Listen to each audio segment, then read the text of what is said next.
Hey everybody, welcome to the In All Things podcast. It's time to see God in everything. What is going on, everybody? Welcome to another episode of the In All Things podcast. My name is Mitch and today I'm joined by Pastor Steve Markle and Pastor Jared Hudson. We're here. And we're back. And Labor Day weekend was this past weekend. So we were off yesterday, so we're recording on a different day. And besides that, what else is new, gentlemen? Well, I mean, last week we did talk about the Chick-fil-A sandwich, then we went and got it. Oh, we did. We did that same day. Do we need to review that? I had it again yesterday. I've had it twice. Yeah. I did. It was better yesterday. I went out with, shout out to Anthony and his son Reed. Nick and I, we had that, and he had it, and he was a fan. Yeah. Did you like it the second time? I'm just like a massive pimento cheese fan. So. Yeah. But the first time when we got it, it was the first day they were making it, and you could tell because it was, I don't know, they didn't put very much pimento cheese on it, and it was like, I don't know. But yesterday I had it again. It was good. They sloughed it a lot better. Yes. Yeah. You can actually buy just their pimento cheese on it as a side now. So it's like $1. You can do that? Probably. I don't know. Probably. Maybe. What did you think? I thought it was good. I like it.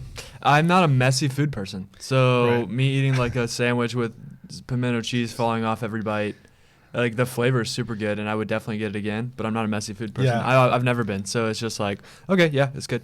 So I heard some other guys on the radio talking about it, and then they talked about a Chick-fil-A hack. I guess I should share it. I don't know. Maybe you guys have heard of this, because they were kind of the first ones that came out with the wrapper, the foil sandwich thing. Yeah. And they said, though, if you, like you, I know you like the barbecue, or not the barbecue, the buffalo sauce. They said, take your sandwich out of the wrapper and just put the chicken in there and then pour your sauce in there and then shake it. And it gets all over the chicken fillet really well. They said it's amazing. Whatever, if you like the Polynesian, whatever it is, these guys on the radio were talking about it. I thought, I got to share that. You going to do it? Probably not. Because it sounds like a lot of work. I'm a purist. Sounds like I'm a lot. Chick-fil-A purist. Okay. Anyway, there's a lot of Chick-fil-A hacks out there. If you watch, like, you'll see them every once in a while on TikTok and Instagram Reels and stuff of, like, there's nachos you can make, ordering, like, if you, the base is fries, and then you put mac and cheese, and then you cut up the chicken nuggets on top and something, then you can make like nachos, and they'll give you a bowl for it if you ask, and it's a whole thing. Okay. Sounds good. And there's something else I've seen that people do at Chick-fil-A, but anyway. And you did the shake too, right? What'd you think about that? I did not. It was good. You had did it yesterday. Okay. Again too. Okay. The new shake is the caramel crunch. It's caramel crunch. Okay. Caramel. Caramel. Yeah. Was it good? Yeah. I haven't had it yet. I like it. I like caramel. But also. like their cookies and cream shake at Chick-fil-A is hard to beat.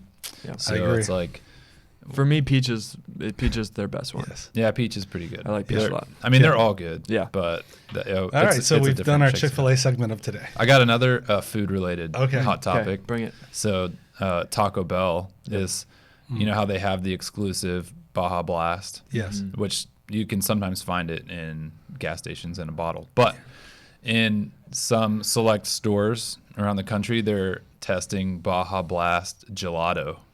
Oh. Yeah.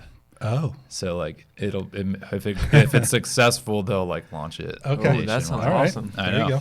Yeah. All right. I don't Check know. your freezer section. All right. No, like At Taco Bell. Yeah. Yeah. Yeah, you can only get it. They're testing it in their stores. Okay. So that's New like a dessert. Yeah, Okay. because they haven't had dessert other than the Cinnabon things. So, Yeah. but anyway, Huh, hopefully this interesting. podcast is making a lot of people hungry. Yeah, I don't know when you're listening to this. All but right. Hopefully it's close to food. Yeah. What else? How about your weekend with preaching this Sunday? How did you enjoy the sermon? Yeah, it was full, and I sweated.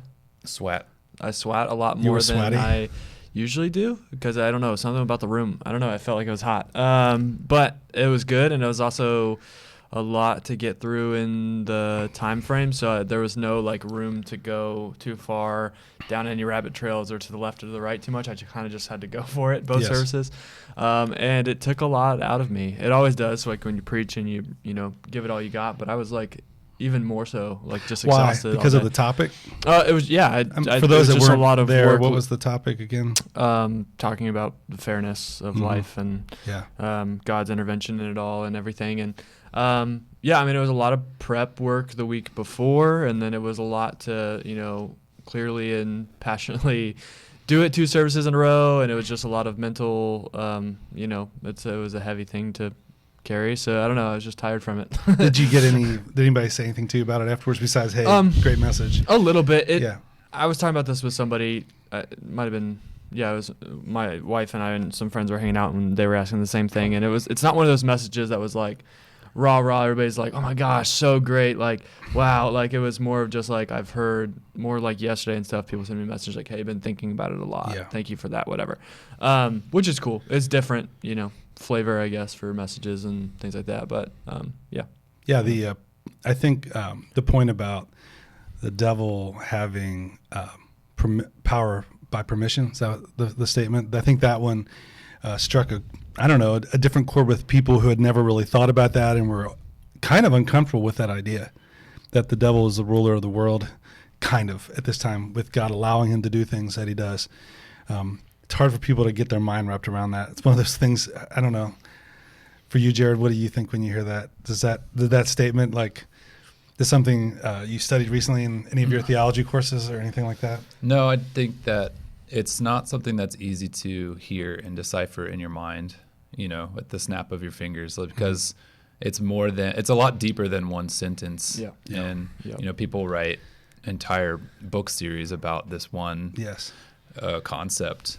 But yeah, I think for me, yesterday was cool because I feel like a lot of people read the story of Job and they're like, okay, yeah, it's a story about, Job's faithfulness to the Lord in hard times. But there's so much more to it than that. And you got deep into some of those weeds, which is cool for a great reminder of God's character, of his authority, those things. So, yeah, it was just, I personally liked it. Thought it was awesome. Thought you did a good job in explaining some of the things that are hard to explain.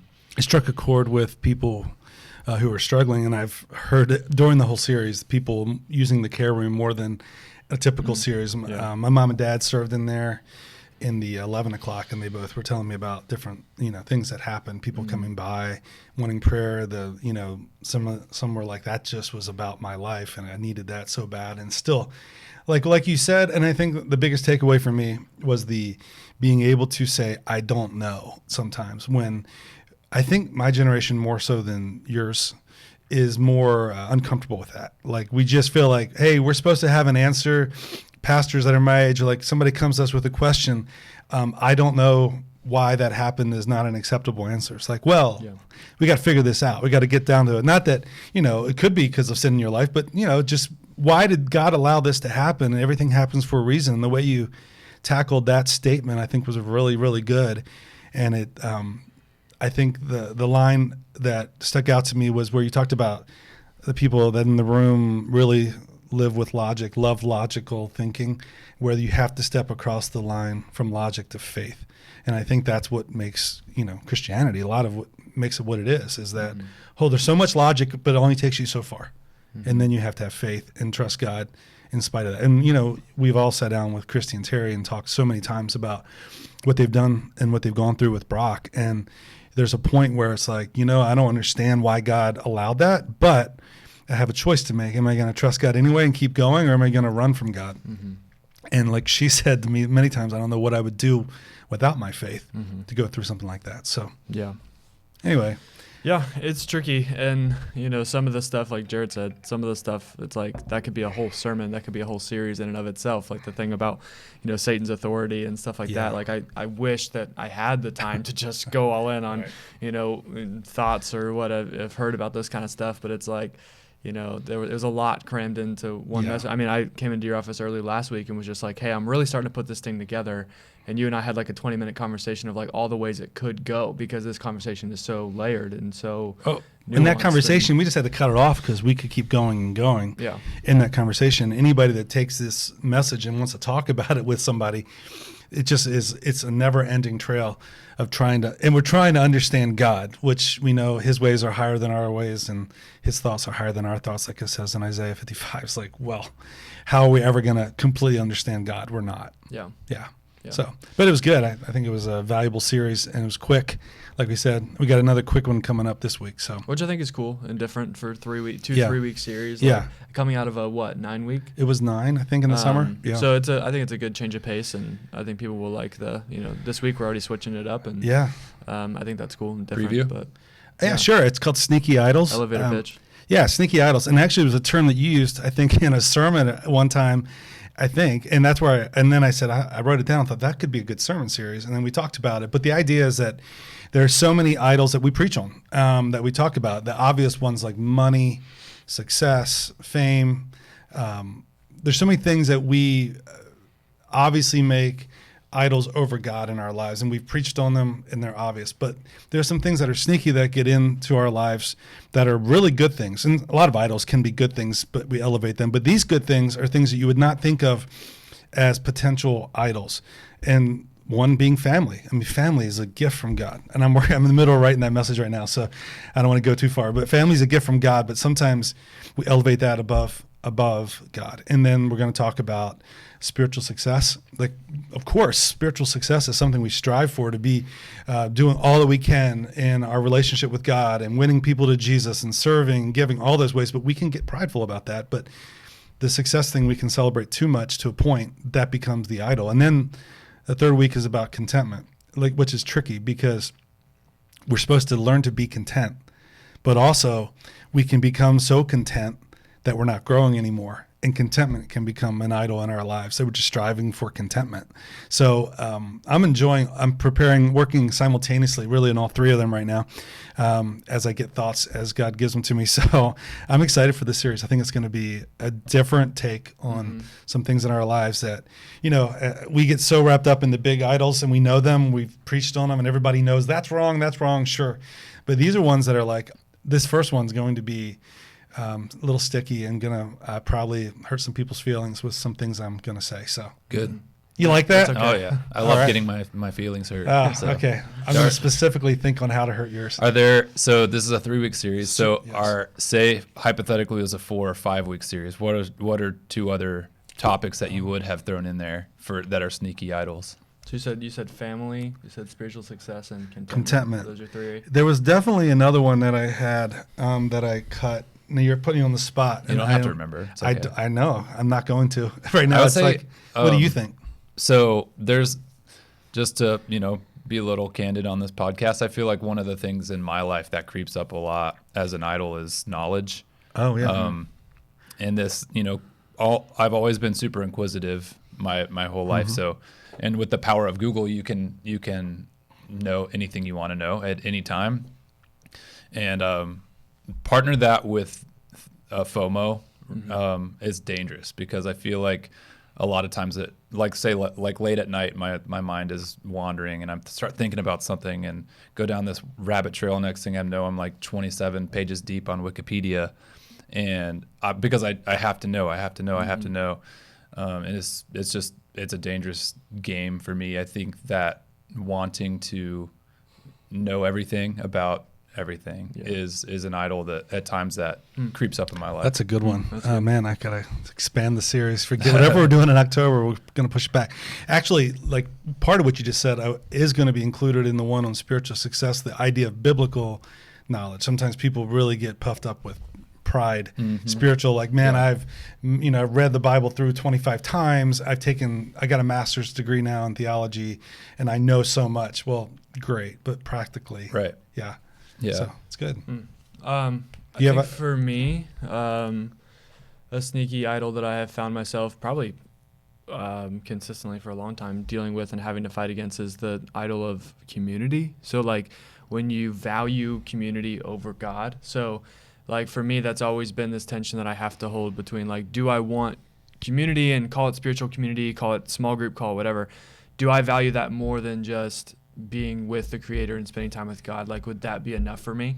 And when I find myself in times when I don't have that strong sense of community or people around me, it's like, oh, I can't even get in my Bible and I can't even do this. And like, it's just because I don't have that community around me. And, that's actually not like, that's an idol. You can value just wanting to be around people, wanting to have that sense of friends or whatever you want to call it, more than, okay, if it's just me and God, that should still be enough for me to do what I'm called to do and be faithful to what He's asked me to do. So I feel like that's a sneaky idol for me, because it's like, yeah, get signed up in a small group, do this, go here, be involved in this. And it's like, yeah, I'm going to do it all. And it's like, sometimes I find myself like, no, I'm just doing it because I value community more than I value God.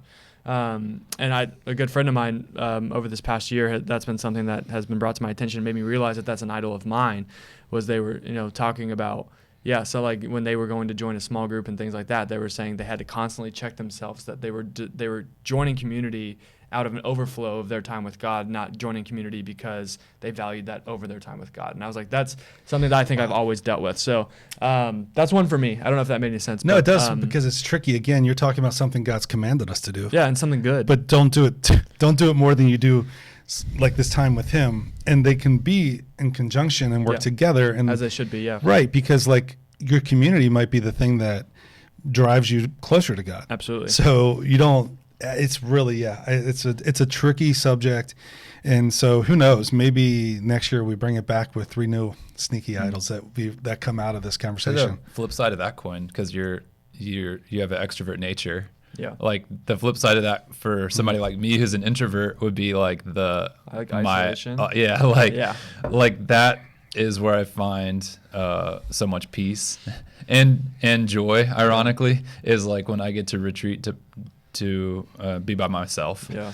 And so like, am I using that time wisely? Like when I get those chances, or am I just using it selfishly to recharge? What if you said, God called me to a season of isolation and I'm not going to join a small group this semester so I can focus on God more? That's a cop out too, right? Yeah, but like it's different because like shout out to my small group. Even as an introvert, like my small group are my people, right? So like as a lot of introverts still find comfort in those that are closest to them, and it's a little bit different there. Yeah. But yeah, like I don't know, I hate missing small group. It's funny as an introvert, but I will say like there are times when it gets exhausting, right? Yeah, and you're like, okay, time to go home and get the kids to bed and just not listen to anybody say anything for an hour.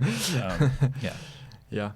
I think the knowledge one struck a chord with me too, because I feel like I just have to constantly research and study and learn. It's a slippery slope. Yeah, and then I can find myself like too far into that hole where I'm like, man, I'm just so obsessed with knowing this or being the first one to hear about this or this person or whatever, and it's like that's not really the the goal of any of it either. Right. So like in the technology age, like I said, with Google and all the information at our fingertips, it's tough because it's hard to say we weren't originally designed or intended to have all the knowledge available to us that we have now, because ultimately God has a plan and knew where we were headed and where we are headed with what we have the ability and capability to do. But just the same, it's the same harm when you're watching like the news over and over and over again. There's only so much that our brains can process at one time, and so like if you're trying to become knowledgeable at everything at the same time, then it's not plausible. It's not feasible. You fill your brain with so much stuff that it can't process at once. And so that's good. Yeah. Did you have any personal sneaky idols?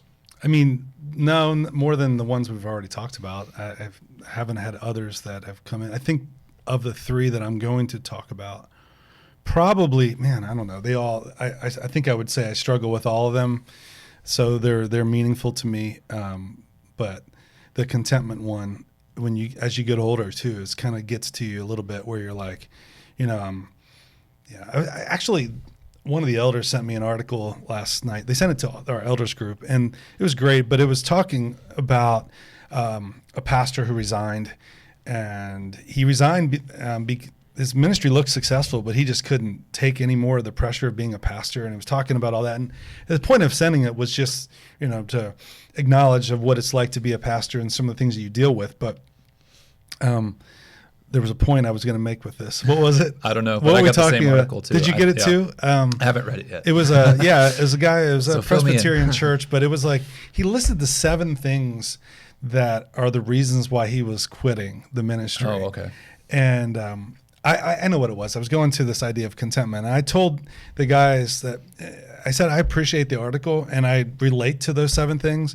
I said, but there's a part of me that I feel like God's called me to this, so I'm not going to quit. And I've never even felt close to quitting, because I've found like I'm, this level of contentment, like this is who God called me to be and what he called me to do. And I'm not like that guy and I'm not like that guy. This is who I am. And, as long as God allows me, this is what I'm going to do. And I do feel content in that. But the other side of that is being content to the point where you're not growing and getting better at what you do because, well, this is just the way I do it. This is who I am. So there's that tension, I think, that is always there. And in our lives, there's a point where you're like, you guys are younger, so it's like grow, grow, grow, grow. And then I don't want to, even though I'm older than both of you significantly, especially you, I don't want to stop, like getting better at what I do, growing in every way that I can. And there's a point where it's like, the mentality can be just like to coast. And I think that is a danger. And that's the one that probably I'm like most trying to figure out how I'm going to talk about it. Because I think, and that can happen not just people in their 50s, it can happen at any age. But could complacency be the opposite side of the pendulum for knowledge? So like, you know what I'm saying? Because you're talking about is like just being happy with who you are, maybe not trying to improve or gain knowledge and improve who you are. So yeah, it could be like just the complete opposite of that spectrum. Because I hate it. I hate the FOMO thing too, but the fear of missing out, the fear of not knowing something. When like I hear you guys talking about something that's trendy or new, and I don't know what you're talking about. I mean, I immediately hate that, and if I'm able to get on my Google machine and look it up, as quickly as I can to try to figure out what are they talking about, what's going on, because I don't like not knowing. So it's a danger of social media. Yeah, and that's like it's not all bad though, right? Keeps you pushing. Like there's always a new topic, and I guess like that's kind of one of the cool things for a podcast like this. But there's always like even now the conversation we're having is out of date because there's something happening on social media right now. Just get a news notification. But last year one of our episodes, remember the one we talked about quiet quitting? Mm-hmm. That was a trend. People just doing the bare minimal at work just to get by and not get fired, but keep their job.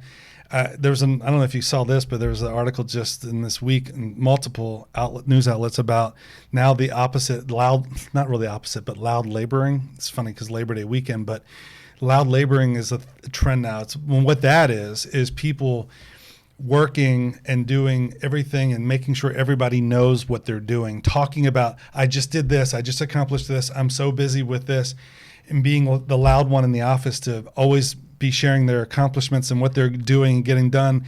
And they're not doing any more than they were or than other people, but they're making it sound like they were because they want everybody to know that. Mm-hmm. And it's like instead of just quietly doing nothing, they're doing their work to a point, but they're doing it loudly. Have you heard about that? I haven't heard about that, but I'm not surprised that that's something that we're talking about. Yeah. I think we're living in a day and in an age. It's kind of we're kind of dancing around that idea, like where everybody wants to be seen and appreciated, and the bare minimum is becoming above and beyond now. And I think it's an interesting shift in mindset to where now it's like you said, like you're kind of just doing what your job responsibilities are. You're kind of just doing what you're supposed to be doing, and it's like. You want to be cheerleaded and championed, and oh my gosh, everybody look at me, look at me, look at me. And I think we're living in that day and age though, where everything is look at me. I mean, get on social media, open it right now on any social media app, and you're going to see somebody's post about something that they did for their family or with their family, and it's all look at me, look at me, look at me, look at me. And that's a sneaky idol. That's more of an obvious idol, but I think that's very dangerous, and I think it's very anti. How we're called to live as Christians. I don't think it's supposed to be look at me, look at me, look at me, right? Mm-hmm. I don't know. That's interesting though. I haven't heard that. Maybe it titled that of loud laboring. Maybe loud laboring. Is it more about people trying to make known their worth because they're afraid that people won't naturally see it? You know what I'm saying? Like not just doing your job like you're supposed to quietly and getting it done, but making sure everybody knows you're getting it done. I don't know. It's a little bit of both. Maybe. It's one of those things where it's like if it's a job that doesn't get appreciated for what they do and how much they bring, then I'm okay with it. Like I think there is a side of like bringing what's the word I'm looking for? Awareness of the fact of how much this type of job does or how much they really do. Like I'm okay with that. Like. Because I may never know what it takes to be a, whatever, fill in the blank with every kind of job. So I'm okay with that side of things. But the thing that rubs me the wrong way is like the job where nobody's looking at you going like, oh, you're so undervalued or underappreciated. Like, you have a good job, you come in, you got a good boss, good place to work, whatever. But those are probably the ones that are doing this. If I had to guess, based on how our culture looks like right now, it's probably the people that like nobody's really asking them to do this or needing them to do this, and they're just like, oh my gosh, everybody look at me. So I don't know. I can see it going both ways. I guess article talked about if you're in that environment, how to handle it. If you have somebody like that, how to deal with it. If you're the boss, how to deal with somebody like that. Fortunately, in our environment here, where there's like 6 of us or 7 of us here that work here, it's like we don't have anybody that is doing that.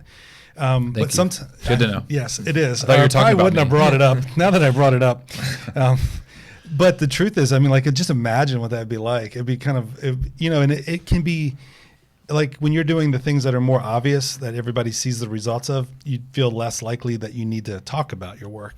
But like in our culture here, it would be like somebody that's more behind the scenes. Like, imagine Kat every time, like, wanting to say, I made that graphic, or I made that video, or, Christy does so much that is, I mean, she does stuff like outreach that people see in events, but a lot of it is administrative, finance. It's not like, that gets attention. And fortunately, we have people that don't have this issue. We don't have quiet quitters or loud laborers, but it's just interesting how that is one of those things that kind of plays into the whole idol thing too, of like wanting attention. That can be a thing, but that's one of those. I think it's obviously not something we should be striving for. And then you think about this in terms of our faith and how we live it up. Because when we talked about quiet quitters, if you remember, we talked about how some people take that into their faith and they just kind of quietly quit on that. Yeah. Loud laborers could be on the other end, like you're saying about, look at my family, look what we're doing, but also people loudly want to proclaim whenever they do anything for God. Like, for sure. Wow, look at me, I served, I did this. Like, does everybody need to know? The one time every 3 months that a family comes to church and they have to post a picture about it, right? Yes. I mean, like, we see those examples and those things, and it's like, I think that's kind of what you're hinting towards, right? Like, I did one good thing for God. Look at me, I'm so spiritual, right? Mm-hmm. Right. Yeah, interesting. I think with the actual loud laboring thing, I need examples of like jobs and people that are doing this. So I'm gonna look it up. Look it up. But yeah, I think in the spiritual sense, I think there's a lot of application. I think we maybe see that more than we might realize. More than we realize, yeah. Yeah. What about like on our volunteer teams? Because like I'm just thinking about this in relation to like the production team, who when they're doing the absolute best at what they do, nobody notices because until they don't notice until they mess up with something. Yep. Like 200 people will speak up and say, "Oh, you missed that slide," but nobody's if saying it's perfect, they don't hear a word. Yep. So like for them, it's kind of like, they should feel appreciation when they don't hear anything. It's almost completely reverse of what we're talking about of with that. But yeah, no, that's a great point too, and I think that even more so speaks to kind of the culture in the world that we live in as well, right? Like when something's bad or somebody falls, right? Like, or something, cancel worthy happens, like everybody's on it. Everybody flocks to that thing. Or like you said, it's something as simple as, our Sunday mornings here at church, like, a slide gets missed or a note on stage gets hit wrong, whatever. Everybody is so quick to, oh my gosh, did you see that? I can't believe they let that person up there. Who's running slides today? That was awful. But where's the consistent, hey, you're here every week in and out and you're doing a great job, or you're so consistently faithful in serving and showing up, and even when you aren't serving, you're here. Like, I think that's a really great point to bring to the table too. But when those people that do those jobs, the mindset never creeps up for them to require that affirmation.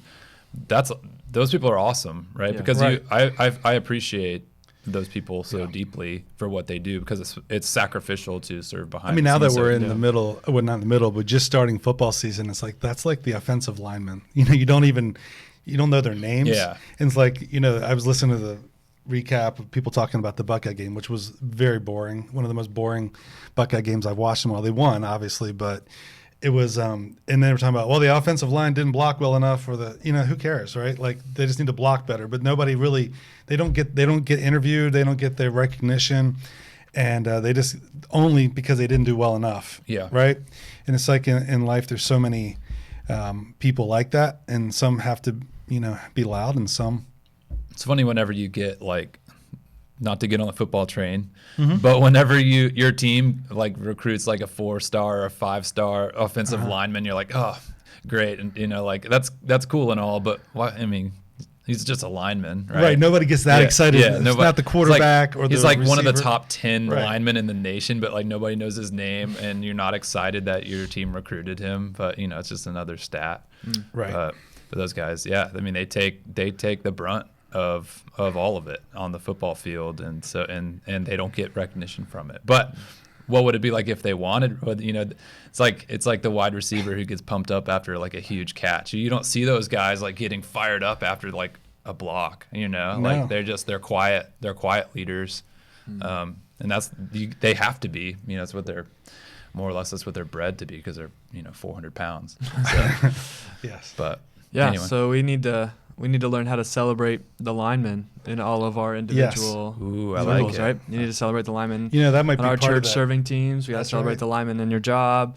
Find a lineman and celebrate them. In that's good. November, that might work into that series that we're doing on the playbook, little football themes that we might throw in there, and that would be a good one. Figure that out. So anyway, cool. Yeah.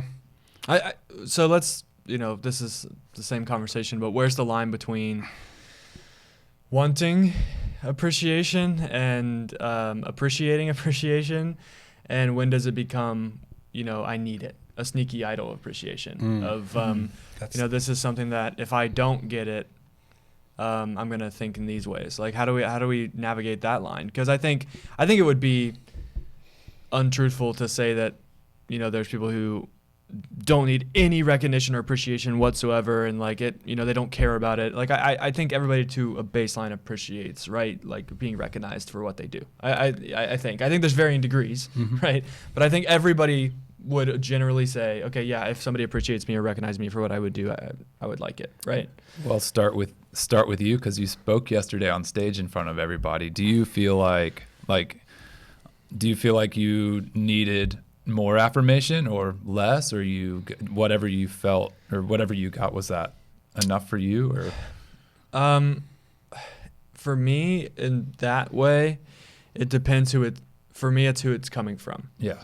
I could get 50 comments on a Sunday morning after preaching, and if it's not from this select group of people that I really value their opinion and they know me really, really well, then like I will be in my head all day. Yeah. But if nobody says anything about it except for maybe those 3 or 4 people that I really, really look forward to hearing their and value their insight, I'm on top of the world. Like even if nobody else says anything. So for me, that's my personal, like it's not quantity, it's quality. It's who's speaking into and appreciating what I'm doing. That for me, that goes way further than everybody. Oh my gosh, there's a line of people. That's so great. That's so great. That's so great. Okay, yeah, that's awesome. And I'm kind of like, all right, but there's some people that I'm really, looking because I really appreciate, what they bring to my life, and they know me off the stage. So for me, that's so much more important, I guess. And so I don't know. I don't know if you relate to that at all, but like that's kind of where I'm at. And I mean, just being candid, like first couple times I preached, I had a lot of people tell me, "Wow, so great! You're so young. You're so gifted. You're so this," and that was awesome. But I remember at that time, like I didn't have a couple people that older people in my life that were really speaking into me, mentors, I guess you could call them. So I walked away feeling very like in my head, and I think I suck, and I never want to do this again. Yeah. And now that I have that group of people that I really value, like for me that's not that I even necessarily, like if they tell me it's awful, I'm not going to be like destroyed, but I'm going to be like, okay, I got to get better. I want to improve because I value those people so much. So there was a time where maybe I got a lot of appreciation and recognition, and I was like, okay, I don't really know what to do with this. But now I'm like, as long as I've got this group of people that I know knows me on the stage, off the stage, wherever I'm doing, they care about me when I'm not preaching as much as when I am. That means a lot more to me, I guess. I don't know. No, that makes sense to you. I mean, the first person I want to hear from after the 9:30 service is always my wife. Yeah. Like, what did you think? What can I say better? And she's not like, oh, you're the greatest thing in the world every time. She's going to be like, well, I think you could have said that one line better, or you could have said that better. It's great, but that would be a good thing to improve. Can I pause real quick? Yes. After this week, after 9:30, I came off stage and I was so hot. Don't know what went on. I don't know. I was very sweaty. And I sat down, had the iPad, whatever, put it there, and I'm so hot. It's so hot in here. I looked at her, and we usually have a quick, like, how was the sermon? Your whatever. wife, yeah. Yeah, my wife. And she says, can you change it? and I immediately thought she was talking about the sermon. Like my whole body, I was like, can I change the whole thing? Like, what did I do? And she was like, no, the AC. Like, can you change the temperature in the room? And I was like, oh, okay. Like, that's good. But obviously, yeah, that's someone that I very much look for their validation. Which is funny because I didn't think it was that hot Sunday. It was. Thankfully, it was a little Josiah toasty. backed me up. Okay. It's always warm on the stage. Yeah, I mean the stage. Well, yeah, I'm always sure. trying to run and preaching, but anyway, I mean, like, I know for you, like one of your love languages is words of affirmation, right? Mm-hmm. One of the big ones for you.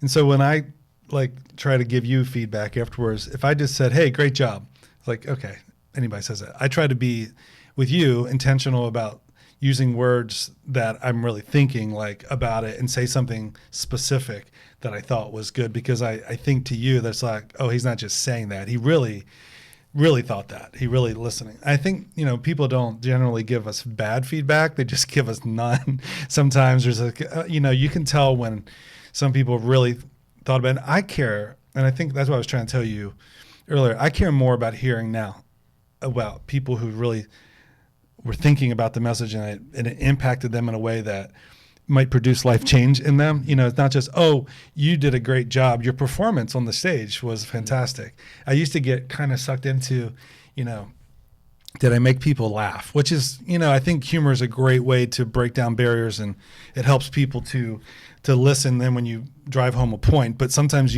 I could get caught up in like, I had a few times where I come off being like, I don't think I was funny at all. And Cher's like, it doesn't matter. That's not your point. You're not a comedian. Obviously I'm not. But like, I think that matters sometimes, just because I want new people to, feel at home, be relaxed, because when you're relaxed and, you're more likely to listen. So anyway, I don't live for the compliments, but I do, like you said, who they come from matter, how they're said matter.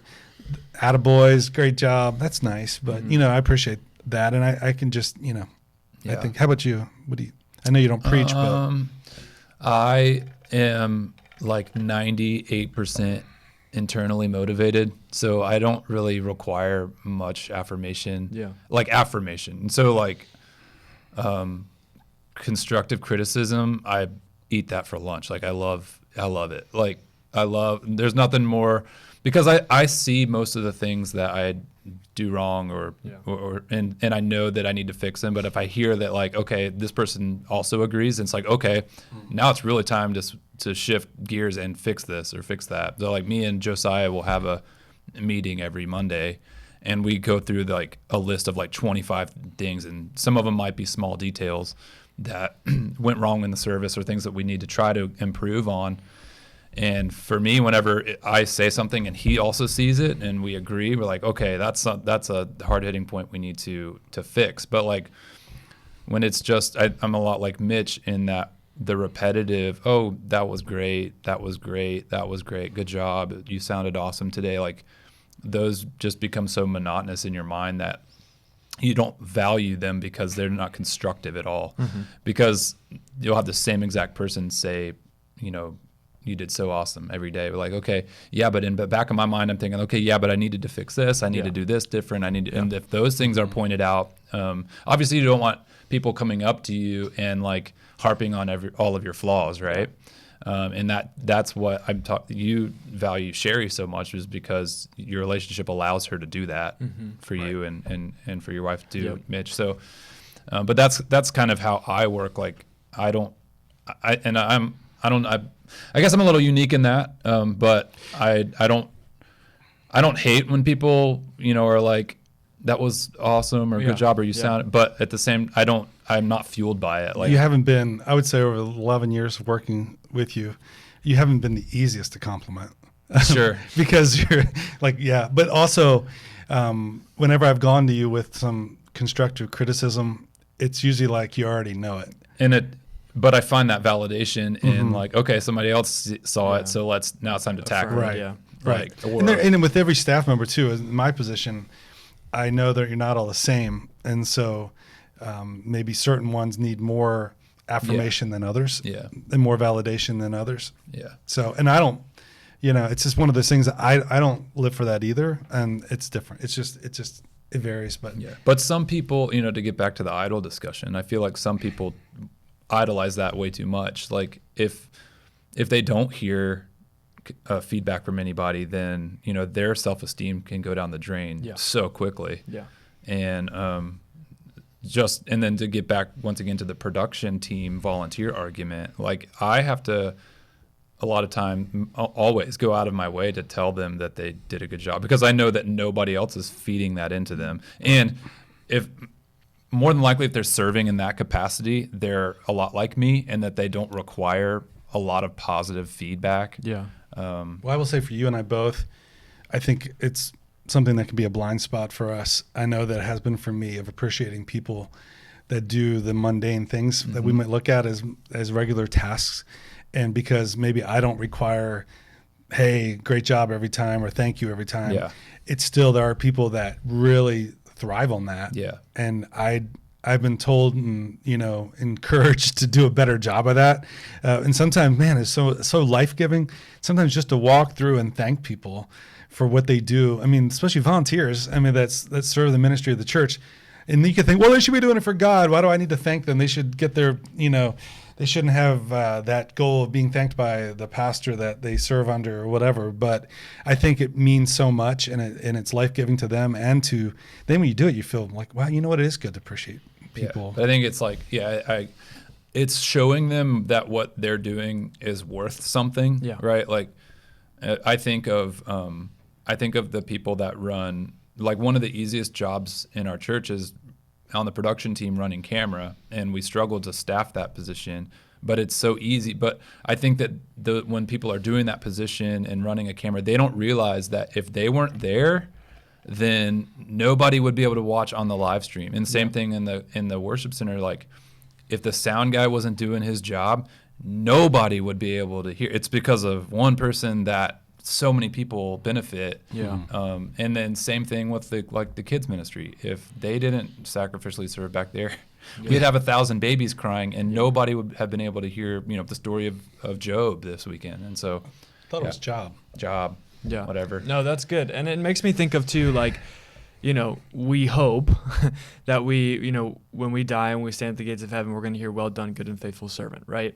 And so we can play a role in kind of reflecting God to the people around us, the sacrificial volunteers that give to this church and the things that we're doing, by just thanking them, right? Well done. Like, this is awesome. This is great. I think we're almost playing a leadership role in that way of encouraging and calling those gifts even more so out of the people that we get to, serve with, right?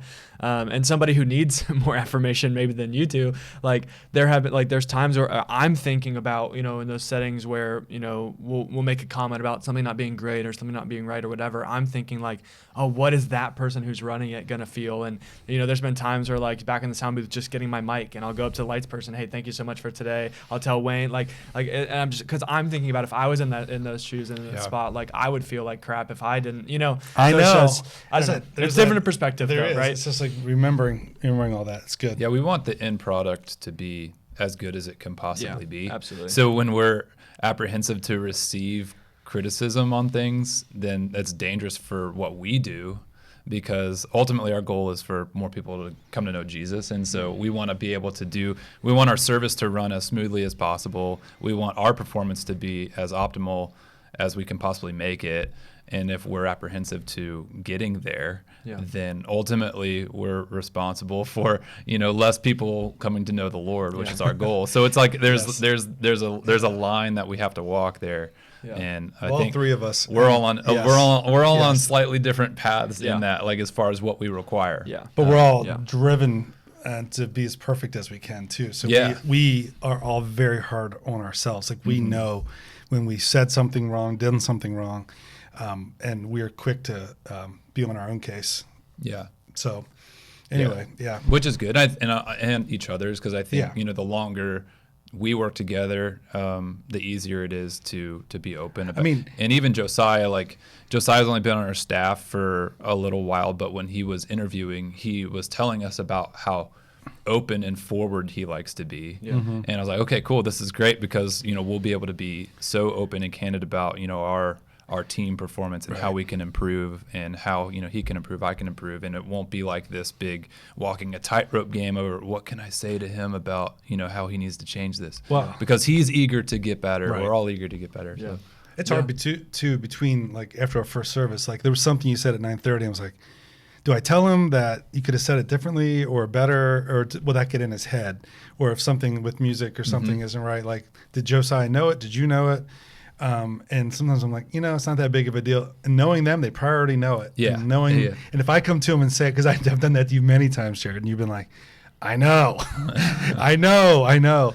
And so I weigh it out in my mind. Do I need to say something or not? And it's a rally cry. Like whenever you approach somebody, or especially me, about something, it's like, it just, like I said, it motivates even more to get it worked out or ironed out. So even though I know, but in the past, there's been a lot of times, especially in my position as worship leader for a long time, there was only so much I could handle and do at once, which was a big part of the motivation behind hiring Josiah. Was now that we have all this extra horsepower, we're like, we can fix all these details, and we don't have to internalize whenever something goes wrong and think that it's like just this big weight on our shoulders, because we're all a team trying to fix it together. Yeah, I mean, an example of this from you, Jared, that you taught me actually last year. There was a situation that you and I had on staff where I was frustrated by some things, but I never addressed them because that's not generally my personality type. And you walked to my door in my office, shut the door, sat on my couch and said, "So what's going on?" And I was like, "Oh crap. Like we have to talk about this right now." And I gained a lot of respect for you in that moment, because you were just kind of like, "Hey, let's not brush this under the rug and pretend this isn't happening. Like, let's talk about it." And I feel like our working relationship was a lot better after that uncomfortable conversation, But I remember work together, like in offices right next to each other every day, all year round. Like, you have to be able to develop those types of open relationships. Well, let's end with this, because I don't want to leave it hanging. When do you know that your need for appreciation has stepped over the line and is probably too much, or gone to this sneaky idle place? Because I know we kind of started that conversation, but I want to end with some applicable, like, here's how you know that maybe you need appreciation or recognition too much. Maybe you're a loud laborer and you don't realize it. That's what I was just thinking, yeah. So let's end on that, and then we'll wrap it up if you guys are good with that. So how do you know? What are some signs that you or somebody is in a place where other people's recognition, other people's appreciation, other people's affirmation has become a little bit too much, and it's probably an idol? I mean, I think when you go fishing for compliments, I think that is an obvious sign. Red flag. When you're asking, it's like, I've walked off the stage before and I've been like, nobody says anything. My wife hasn't. I get nothing and then I'm like, how was it? Was it that bad? And then it's like, no, just as a lot. Sometimes there's a lot to think about. It's a very contemplative type of message. You're not going to get anything. But then I'm like, hey, Steve, just, you know what? You're doing this for the audience of one. Of course, there are 500 people here, but it's the audience of one. So but I think I've caught myself a few times in that place where I'm like, I need somebody to tell me I did a good job, and nobody is. That's good. Yeah. Yeah, I'm going along with that. I think, when the silence of no recognition is really, really loud to you. So the times when you don't get recognition, don't get appreciation for something you thought was awesome or thought was great, and it's just so loud to you. It's all you can think about. You're so fixated on it. You go home from wherever it is and you're eating up inside, and you can't think about anything else, and you can't sleep, and you're sick to your stomach. Like, I think that's, probably a sign that maybe you're needing appreciation and needing recognition more than you should. Because I mean, I've had times like that too, where I've come off of a message or an event where it's very public, and I need to put this work on display, and I come off and it's like silence, and I'm like, oh. And I'm going around to people and I'm like, how was that? What did you think it would go okay? Like, trying to like sneaky ask these questions of like, validate me, please. Right. But then yesterday, or 2 days ago, that was the least maybe feedback I've ever gotten after a message. And I was okay, because the people that like knew what I was wrestling with to put this together, they, were able to tell me like, hey, you did it like clearly. And I felt good and peace in my own heart putting it together. But it was probably the least feedback on a Sunday morning that I've ever had. You just, like, a lot of that is due to, I think, you just sticking to scripture and being like, all right, we're gonna power through the book of Job. Like, there's not much to argue or like be like, oh, I don't know about this or that. So like, it's awesome to have those. Yeah, and I think that's good. Like, if anybody had an issue, you can be like, oh, take it up with the Bible. Yeah. I mean, plus you're way past your honeymoon period now, where you're the young kid. Hey, great job every time you preach. Yeah. Now it's like, you're actually, you're making us think, and that's where and I said this to you, I think I kind of communicated that. It was just like, I'm sitting there thinking about the sermon, not as much about your delivery and all that, as much as about what you're talking about and how it applies and how we can apply it to our lives. And so that's where you've crossed over. I mean, you're preaching, you're pastoring, and this is not to just talk about Mitch and compliment you, but that's what it's different in that. He was fishing for this right now. I know. Like, do you affirmed? Are you affirmed? Because we're affirming you right now. No, but that's no. But so anyway, that was one of the signs. Was you asked this question? Yeah. Fishing for compliments. What else is there? I said when the silence of nothing is a little bit too loud. What do you have any you want to add? No, I don't really think so. Because like I said, I struggle in the opposite way because I'm not motivated by compliments. Yeah. I think I'm more, I don't know, maybe something that I idolize a little bit more in the same spectrum is results. I think I'm more result motivated. Like as a musician or worship leader, whenever I'm leading worship, like if I feel like the congregation's not engaged in worship, it's like, okay, well then clearly doing something wrong. And maybe I can focus on that a little bit too much rather than just realizing, okay, this is what the Lord's prepared me to do and called me to do. Yeah. So I'm just going to do it rather than be like, oh man, nobody responded to that. Like, oh, this is a complete failure. And I get wrapped up in that a lot. Like I said, there's a line to walk there too. If I look out in the congregation and nobody is worshiping with me and everybody's, blank faced or look, and then I get off stage and everybody's like, oh, that sounded so good. Good job. And I'm like, okay, but the congregation was kind of dead today. I feel like that can be a sinful desire for me to be able to visibly see, because the spiritual realm isn't something that we can see visually a lot of times, and so people worship in different ways. And same thing while you guys are preaching. Yeah. Just because you're not getting amens and laughs and things like that doesn't mean that people aren't. Yeah. And I think to bring this home, as I know you're wrapping this up, to think about it, we're talking a lot about what we do and from the church realm, but I think everybody out there listening, I mean, most of them don't work for the church. So in their own world, the lack of appreciation can be as simple as something in the husband-wife, if you're married and listening relationship. And sometimes your parents, child, like sometimes I like with Nick, I'll throw it back at him. Like he asked for something. I'm like, did you say thank you for the last thing I did for you? Or like sometimes we can feel that with our spouse. We're like, both of us can think we're doing the lion's share of the labor in the house. Like, would I did the dishes and I paid the bills and I did this and that while you were doing this. And, it's like you want appreciation, you want recognition. So I think like where we're getting at here, wrapping this up, is kind of like, how do we make this better rather than just, finding ourselves in that spot where we're frustrated with lack of affirmation or appreciation, or we're like annoyed by somebody that's fishing for it. If somebody's fishing for it and we're close to them, it could be their problem, but also could be a little bit of us too. Yeah. And I think that's where those of us that maybe don't feel like we need it as much, we need to do a better job. Because I think there's seeing it and encouraging, encouraging them. You know what? Like the reason that they're asking for that is because I'm not doing a very good job of appreciating them. Because not everybody that is out there saying stuff, some people are being loud laborers because you never acknowledge what they're doing. And like, sometimes I'll do something really dumb. It's lame. My wife will be like, she does all the laundry. That's her thing. And one of her things. And like, I'll be putting my clothes away that are folded on the bed. And she's like, and I'll just be like, thank you so much for doing the laundry, and give her a big hug and a kiss. And she's like, okay. I'm like, I really appreciate it. I'm like, I know I don't say it and you do it all the time. And I take it for granted, but I really appreciate you doing the laundry and have clean clothes because, and it's just like, it's simple, it's silly, but like, I'm just waiting for her to give me the hug and say, thank you for doing the dishes. But every once in a while, are you listening?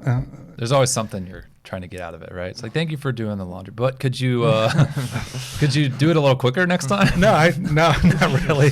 I'm out of underwear. No, that's what Nick does too. It's like, you do such a good job. I just she did it better. Yeah. The typical teenager's like, I wore it yesterday. Why is it not clean today? Anyway, all that to say, there's two sides to it. We can always do better, right? Yeah, and I think small things are important for everybody, right? Small things like saying thank you, like a hug or a kiss. Yes. Maybe not to everybody, but to your spouse. But yeah, I think that's important. I think that matters.